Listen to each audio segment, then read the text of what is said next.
خدا کی پیروی کرنا، ٹھیک ہے، یہ آسان کام نہیں، یہ ایسا ہی ہے. خدا کی خدمت کرنا، خدا کی پیروی کرنا، خدا میں زندگی بسر کرنا، یہ ایسے ہی ہے جیسے میرے اور آپ کے منہ میں زبان ہے. یہ زبان ارد گرد کیا ہے؟ دانت ہے. ٹانکا لگ سکتا ہے کہ نہیں؟ بائٹ ہو سکتی کہ نہیں؟ ہے جی، ہو سکتی ہے. اگر ہم تھوڑی سی بھی غلطی کریں تو کیا ہوگا؟ زبان کا نقصان ہوگا نا.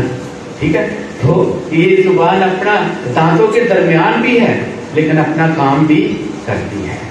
میں اور آپ دنیا میں ہیں، ہمارے ارد گرد بہت ظلم و ستم ہو سکتا ہے، بہت کچھ ہو سکتا ہے، لیکن مجھے اور آپ کو خدا کا کام کرنا ہے. خدا میں خدمت، خدا میں رہنا، یہ پھولوں کی سیج نہیں ہے. جو یہ سمجھتا ہے نا کہ یہ پھولوں کی سیج ہے، اس دنیا میں رہتے ہوئے یسوع کے لوگ، یسوع پر اتنا ظلم ہوا، میں مارا جاؤں گا، قتل کیا جاؤں گا، تو جتنے بھی اس پر ایمان رکھتے ہیں ان پر بھی ظلم و ستم ہوتا ہے، لیکن ہماری نگاہ اس پر ہے تو ہم اپنی جان کو بچائیں گے. تو یہ پھولوں کی سیج نہیں بلکہ استروں کی مالا ہے.